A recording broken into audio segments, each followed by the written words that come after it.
Welcome, welcome, welcome everyone to Late Night Owl News, the premier college news show. I'm Liam Waddleton, and we have a great show for you tonight. We have amazing artists from all over Montclair State University. Now, if you don't mind, we're going to get to the news.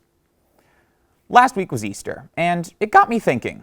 Out of all those characters kids believe in, like the Tooth Fairy, Santa, etc., the celebration of Easter, and by extension the Easter Bunny, is by far the strangest. It usually involves children searching for candy-filled eggs supposedly laid by a human-sized rodent. Now, if I tried to explain the concept of Easter celebrations to someone who had no frame of reference, they'd think I was having a stroke. And speaking of impaired mental faculties, as you all probably know, Trump got indicted. He got processed and fingerprinted just like anyone else. And what's really strange about it is that it wasn't for some kind of crime like accepting bribes, taking home classified documents, inciting a violent insurrection, or anything like that. Trump has been charged with breaking the law, the very rules that govern our society, 34 times. For more info, you can just look up Trump Rule 34. The gist of it is that Trump falsified business records to pay off adult film star Stormy Daniels.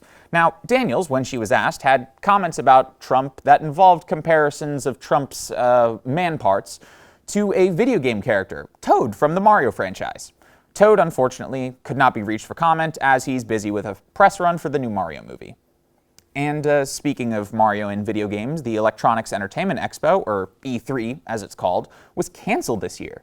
For those of you who had social lives in high school, E3 is basically the biggest gaming convention in the entire world. COVID had already hit it really hard, and some were holding out hope that it would return this year.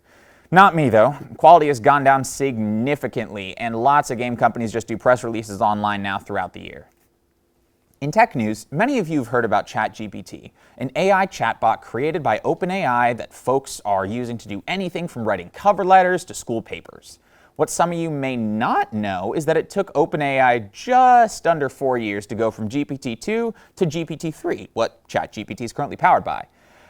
It took OpenAI 2 months to go from GPT-3 to GPT-4, which leads me to believe that GPT-4 is likely self-taught by its predecessor. And I think we all know what happens when AI begins to think for itself. We get Terminators. In world news, classified U.S. documents regarding Ukraine's current map were leaked. The documents detailed vulnerabilities of both sides' armies and their equipment and all kinds of top-secret stuff. These documents, and I'm not kidding when I say this, were leaked on a Discord server for the video game Minecraft. It was released under the guise of new Minecraft Earth map just dropped. And for those unaware, Minecraft Earth is Minecraft's answer to Pokemon Go, but we don't have time to go into the intricacies of that right now.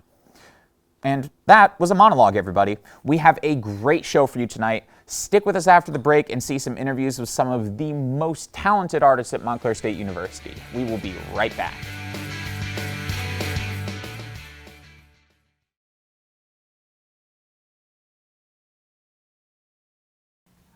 Have you or a loved one been turned into a genie? Got hit by spells, hexes, or curses? We can get you off. Exposure to fantastical accidents is all too common nowadays. I'm Miles. And I'm Mike. And we represent Marcus and Marcus Magical Law Office. Have you made a deal with the devil? Are you in a pact with Satan?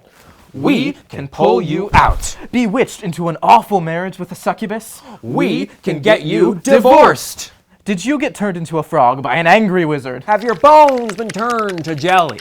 We can turn you back. Have you been imprisoned against your will in a tall tower? Guarded by a fierce feather-breathing dragon or perhaps a crazed adoptive mother? Forcing you to live out your life in solitude?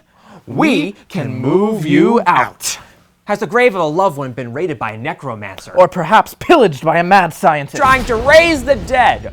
Well, we can put them back underground where they belong. Did you get turned into a vampire or a werewolf against your will? Or become a minion bound by the whims of another supernatural creature?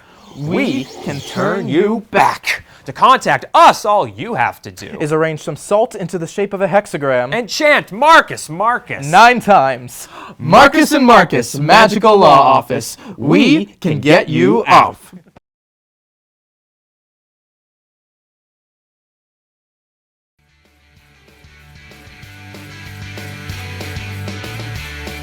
Welcome back, everyone. For those just tuning in, I'm Liam Waddleton, and I'm interviewing Montclair State University's most talented artists. Everyone, please welcome to the stage my friend, the talented actress Isa Wnek. Thank you for having me. Of course, Isa. It's a pleasure to have you here. So, Isa, tell the audience a bit about yourself, your major, year, career aspirations, all that jazz. Sure. Well, I came into Montclair studying communications and media arts and Right. business because I was really curious always how the business of communications, of mass media, of film, TV works. But at heart, I was always a storyteller. So I loved just reading myths and legends, getting into the characters, seeing their perspective and trying to express myself in a certain way that reflects that and just immersing myself in these stories. And then I remember my parents saw that I was passionate about this and I was very expressive. So they enrolled me in actually my Polish school in theater classes and dance classes. Oh, thank you. And it was just, it was really fun. And I remember I enjoyed being part of those, whether it was stories or tales that they had in certain plays. And I was just thinking, what if this could actually be a profession, being professionally playing, if that makes sense. Yeah, that makes and sense. I had so much fun just immersing myself that I was let me see how far I could take this. And slowly but surely, I kept persisting with this passion because I felt like there was a special place for it in my heart. And I just kept moving forward, applying to bigger and bigger projects, learning, while I went to university, I learned about how the film industry works and how the entertainment industry functions, what do they look for, and I presented, I would send emails to casting directors and producers showing them what I could do, until eventually I landed an agent, and now they're submitting me for so many great roles. I would love to tell you guys what I'm auditioning about. Unfortunately, it's NDA, but maybe you guys will see soon. So, yeah. I'm excited. So thank you for telling me about that, Isa. So one of my other questions is, I know that you've acted in a whole bunch of roles. What do you think are, some of your favorites? Oh dear.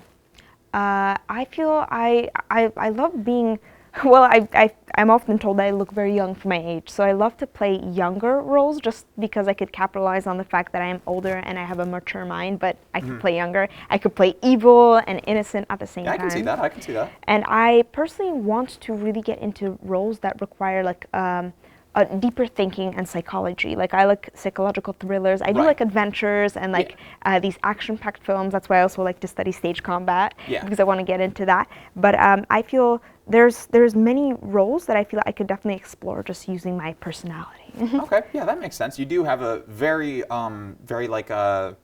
extroverted personality that sort of lends itself well to those roles. So I'm glad that it's something that you're pursuing a lot. So we actually have a clip right now of one of those roles. So let's roll it, pun intended.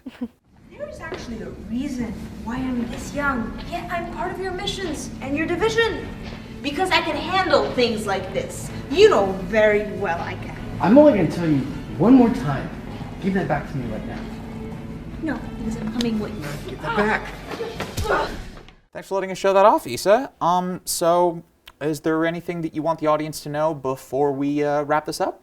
Well, maybe just a little bit about me. I'm really excited to keep going forward and keep pushing past my boundaries. So I'm really excited. I would love to share what I'm working on soon. Unfortunately, I have some NDAs, but possibly you guys will see. All right. And if you have a passion, if you have something you really feel strongly about, or like me, you feel called to, really go for it. Put in your willpower. Stay persistent with it. Don't let anyone stray off your path. Because once you do, it's a little hard to get back on. But once you are and you just keep going, develop that drive, you're unstoppable. So yeah, keep going, keep pursuing your dreams. Thanks for that gem, Isa. Our next guest is a talented filmmaker, so make sure to stick around after the break to check her out.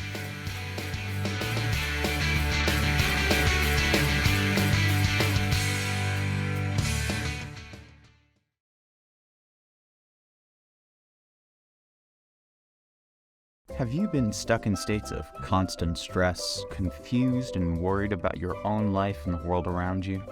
Do you have a whole bunch of physical health issues that make hospital visits a much bigger part of your life than you want it to be? Ask your doctor about Cure-All, the pharmaceutical drug that cures all of your ailments permanently. Some who have taken Cure-All experience changes in behavior, mood swings, thoughts of homicide, patricide, matricide, infanticide, avunculicide, and water slide.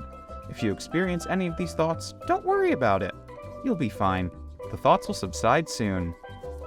Physical side effects include increased frequency of anal leakage, cardiovascular implosion, throat swelling, testicular sprawling, muscular disconnection, yonic and phallic inflammation, pedorthic decay, ocular bleeding, respiratory cessation, and other regular symptoms you could expect in your day-to-day life. Cure-All is the only guaranteed universal cure for all illnesses. Ask your doctor about Cure-All today.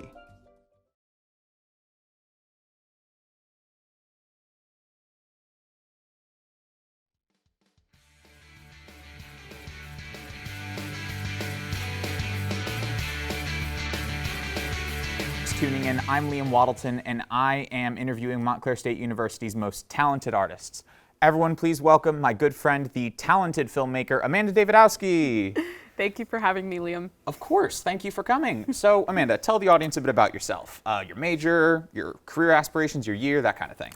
So I am a filmmaking major here at Montclair, and I am actually graduating in May, so just a few more weeks. Woo. And career aspirations, I plan to find some work on feature films. A lot of stuff is filming in New Jersey now, so I'm hoping to maybe find some production assistant jobs here in New Jersey. If not, New York is just a train ride away, so. Yeah, excellent. So I know you're a filmmaking major, and that you just finished production on Lovesick, your BFA thesis film, and now you're in post-production. Let's show the audience a clip.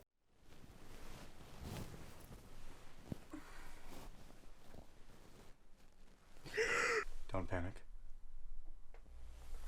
You forgot this.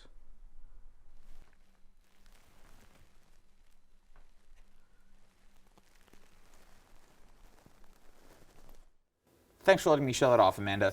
So, I know that all the BFA courses, sort of build towards the thesis film.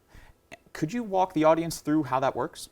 Sure. So I would say the previous courses I took before thesis definitely helped me learn from some mistakes and made me well prepared to shoot my thesis. I think one of the #1 things I learned was just plan in advance. If you wait to the last minute, things might not go how you imagine. So I developed the idea in fall of 2021, and then I started writing the script in the spring in advanced screenwriting with Guy Nicolusci. We love Guy. Yes. And from there, from fall of last year, I started working on pre-production, location scouting, casting, finding crew, all that good stuff. And yeah, I got a lot of really good feedback from my classmates in thesis, and then we filmed in February. Yeah. And now we're in post-production, which nice. I think we are picture locked now. Oh, really? Yes, so now we're just working on sound editing. I have a composer who I'm working with, and yeah, hopefully it'll be done. Yeah, it sounds amazing. I didn't even know you had a composer for it. That's so yeah. Cool. So my next question is, what do you think are some of your favorite parts of working on Lovesick, and what some of the greater challenges, I suppose, would be? So some of my favorite parts were definitely working with my cast. They're all super talented, and they were all super passionate about the project, which is always good. And it was really nice just getting to meet them, and we had some makeup test days and wardrobe test days where I got to talk with them a little more, and it was just, I just felt like when we finally got to shoot that weekend in February that everyone was super comfortable, and I also think that everyone on my set had a really, really fun time, which is exactly what I wanted. Of course, we worked, Oh, yes. Everyone worked super hard, and they're super talented, but we also, I think everyone got along really well, and we had a really good time. So we were, we're having fun while we're making a really great movie. Yeah. So. Yeah, that sounds like the perfect kind of life to have on set. Yes. Thank you so much for sharing that. Yes. Now, before we run out of time, is there anything else you want to let the audience know, perhaps where we could find Lovesick? So it should be done in May. I'm planning to maybe try and submit it to some festivals, so depending on their rules, I don't know if I'll be able to publicly release it in May or not. Right. But most likely it'll be on YouTube in May at some point. Excellent, excellent. I can't wait to see it. So thank you so much for your time, Amanda.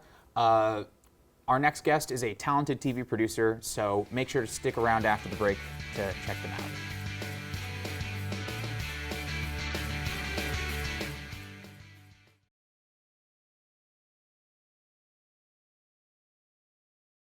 We interrupt this program with some breaking news. A cat by the name of Stripey has come forth with accusations of feline wrongdoing and general tomfoolery. He levies these accusations at Momo, another cat that lives in the same house as him. He claims that Momo is too energetic, mischievous, and crazy. What? I'm too old for this said the 84-year-old tabby cat. Momo just likes to get Stripey excited, and Stripey likes to be cranky. They're like mortal enemies. It's like Spider-Man and the Green Goblin. Momo, seen here at the burning of Rome, declined to comment. More on this story as it develops.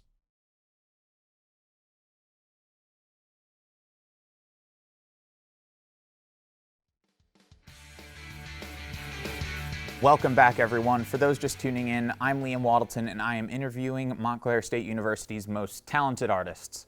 Everyone, please welcome my classmate, the talented TV producer, Julia Egan. Thank you for having me. Of course.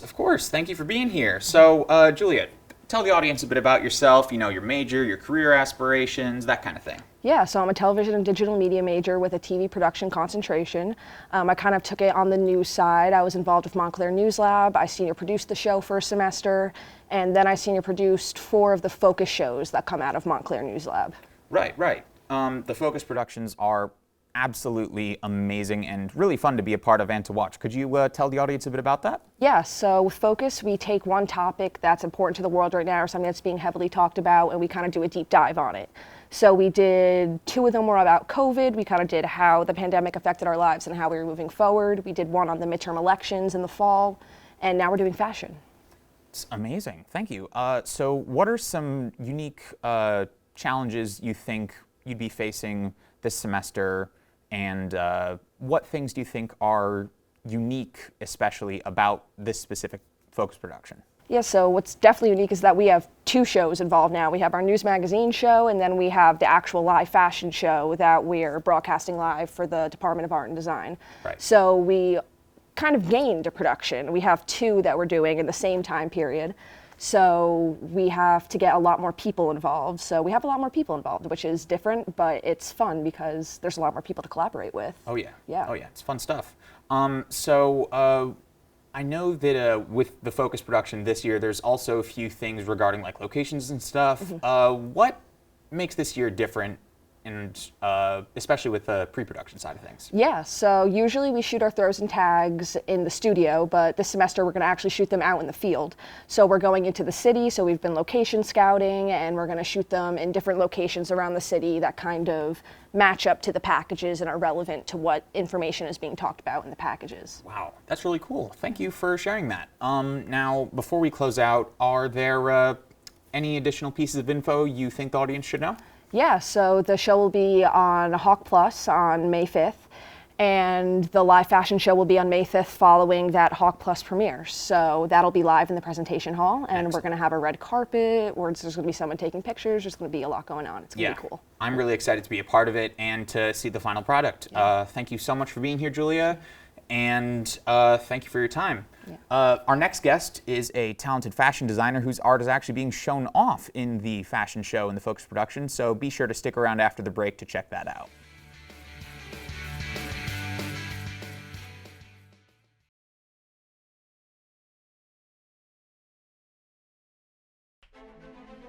Hi, it's me, Liam Waddleton, the person who made the videos that you just saw.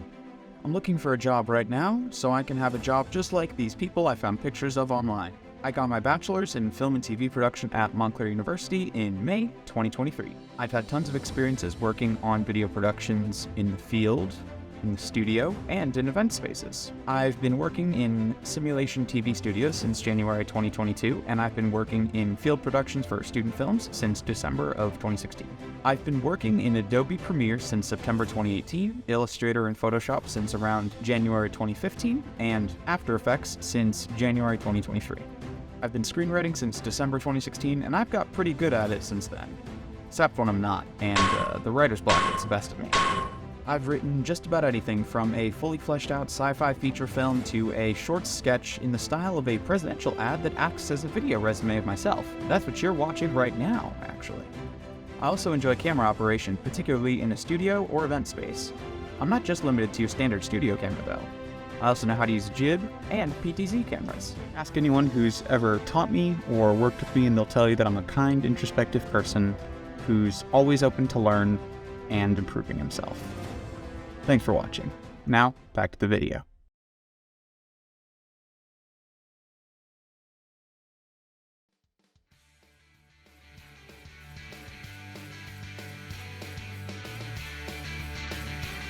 Welcome back, everyone. For those just tuning in, I'm Liam Waddleton, and I'm interviewing Montclair State University's most talented artists. Everyone, please welcome to the stage my friend and coworker, the talented fashion designer, Donyelle Hayes. Hey. Hi. Thank you so much for coming. So, Donyelle, tell the audience a bit about yourself. You know, your major, your career aspirations, your year, all that jazz. So I'm a senior in the fashion design and merchandising major, and I want to be a designer. Excellent. Thank you. So, what do you think are some fashion design projects that you really enjoyed working on this year? So this past semester I've been taking intermediate apparel construction, and in that class we're making like a set with slacks and a jacket, like a suit. And it's been super fun and exciting to kind of put my own spin on it and like picking fabrics and like doing little things to it. It's been fun. Nice. As some of our viewers know, the Montclair University School of Communications is putting together the Focus Fashion Show. But what our viewers may not know is that you are a designer whose work is being featured in the fashion show. Do you think you could talk about one of your pieces that are featured there? Yeah. So I have a pair of overalls that I made in a costume construction class this past semester, which has been like super exciting to take anyway because it's in part of the theater department and they just do things differently, but it's a good kind of different. That's good. So in that class I made a pair of overalls and I made the textile myself just by like cutting up different pieces of fabric, sewing them back together, and then putting the pattern on top of that. That's incredible. Thank you. So it came out really nice. I'm super proud of it, and I hope you guys like it. Excellent. Yeah, I can't wait to see it on the runway. We actually have a picture of it right now that we can show off. The piece is so incredibly like well designed and coordinated. Can you walk me through the process of bringing it from your imagination to reality? So I have, you can like buy these like stacks of usually like half yards of fabric. They're usually made for like quilting, so you can buy them in like larger stacks, and I had a few of those, and they're usually different patterns and colors and stuff, but still fairly cohesive. And I had a few of those, and we needed fabric for our project in class, and I didn't have time to go to the fabric store. So I had those pieces there, and I was like, you know what, maybe this could be something. So I just cut them up and sewed them back together, and I was like, hopefully this will work out okay. Well, I guess it did work out okay, because now it's getting featured in the fashion show. That's so cool. I had no idea, like, cause I'd seen the overalls before, but I didn't know that was the story behind it. So before we run out of time, is there anything that you want to tell the audience about before we close this off? So the fashion show is something that a lot of students, not just in the fashion department, have really put their heart and souls in, and we're really looking forward for people to come out and support us. Yeah. So, the fashion show is on May 5th, and it's going to be in the School of Communications Presentation Hall, and is also going to be broadcasted out live on Hawk Plus. Thanks so much, Donyelle. Coming up next, we have 2 shorts from What an Idiom, a variety series of sketches about the origins of popular idioms.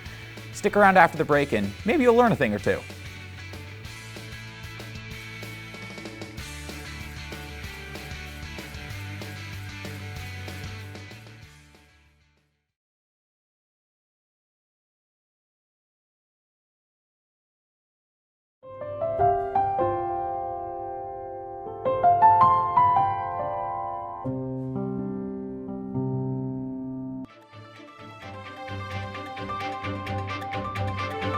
The mascot suffered no injuries. Moving on to our next story, a unique little barbecue joint has its eyes set on Montclair for its next location. Jones Barbecue and Foot Massage has had great success in the greater Houston area for the pairing of the two services. I'm sorry, wait. Did I hear you correctly? Did you say barbecue and foot massage? Sure did.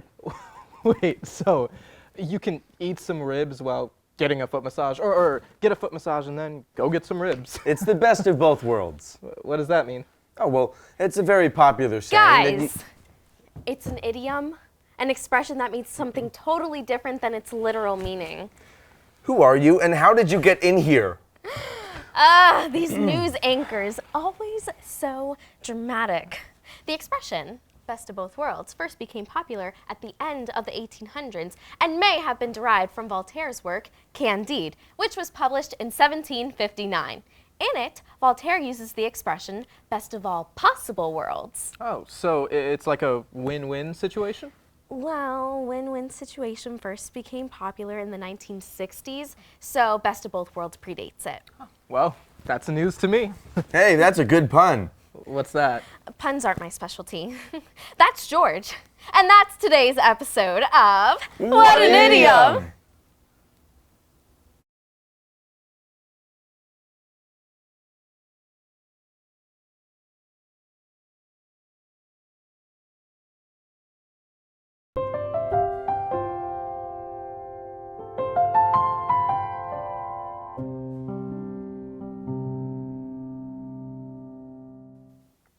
Well, what about these? Oh, you can use those as you please, but you can't put a +2 on a +4 and vice versa. But they're both addition cards. Yeah, but they're different numbers. But they're the same color. They don't have a color. They can be used at any time. I can see it in your face. The lights are on, but no one's home. No, now you're trying to confuse me, because the lights are clearly on and we're home right now. No, Liam, it's an Idiom, a commonly used phrase that means something completely different from its original meaning. Who are you and what are you doing here? Are you here to play Uno? I'm sorry, I still don't get the rules. The phrase is from the US since at least the 70s. It's a phrase that's usually used to describe someone missing details of a conversation, usually when they're zoning out. Oh, like when something goes in one ear and out the other. Precisely. As glad as I am that we're learning something new, you're still a stranger in our house. Get out! Wait, maybe we could be friends. No, they're crazy. They broke into our house. Who knows what they could do next? They could kill us or steal our soup. Anything's possible. Kill us? Yes. Does she look like a killer? You know what, I was just about to leave anyways. And that concludes today's episode of What an Idiom. That's my soup, though. Yeah, but you never eat it. But what if I'm hungry? That Maybe I can eat that full soup. for No, months. not today. Empty. You're not eating it today, that's right. I will. You never eat the soup. I'm gonna eat the soup today. Oh, really? Yeah. Oh, pinky promise. I pinky promise. Oh, okay. Soup. You're crossing your toes.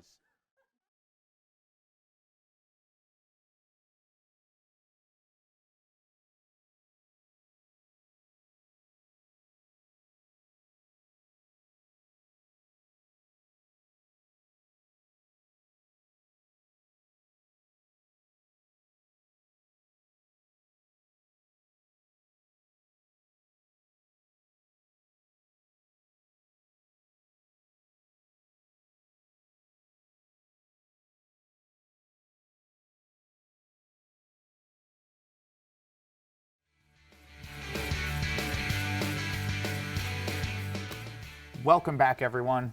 For those just tuning in, I am Liam Waddleton, and I am interviewing Montclair University's most talented artists, for the most part.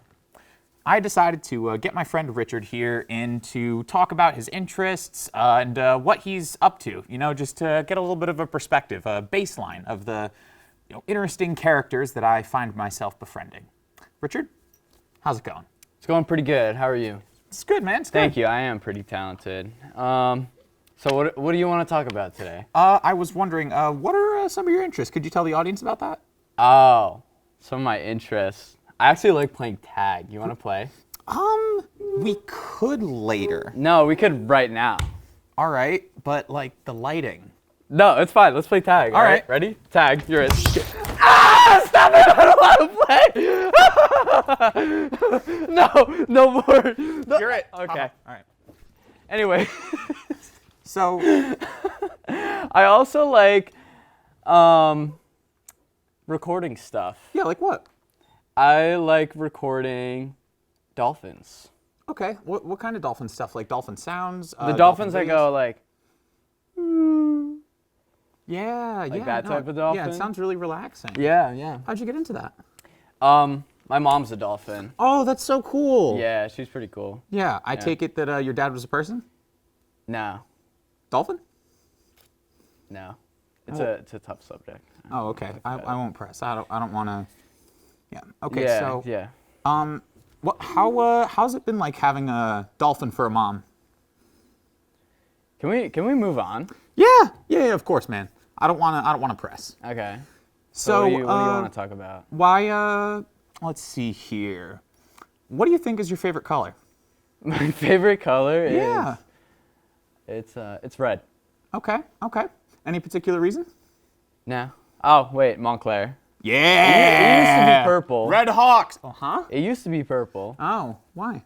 Why? I don't know. I was just drawn to it. What's your favorite color? I'd have Why? to say a nice like Why? seafoam green. Why? Because it usually balances my eyes really well. Oh, okay. Yeah. Also because You do have nice eyes. Thank you. Yeah, You do no too. problem. You Yeah. do too. So Richard, tell me, why grow your goatee like that? Why grow my goatee like that? Yeah, it's man. my style right now. All right. His style. Yeah. Now, where'd you learn that style? Huh? Where'd you learn that style? I don't know. I don't know. How'd you get your goatee? So I grew some hair follicles on my face, right? You know, as you do. Okay. And then I shaved my face, right? Okay. And then get this, I used shaving cream. Yeah. So, I don't know, I think it's pretty sophisticated. Okay. Yeah. Who's your favorite artist? Why am I interviewing you? Because I am you.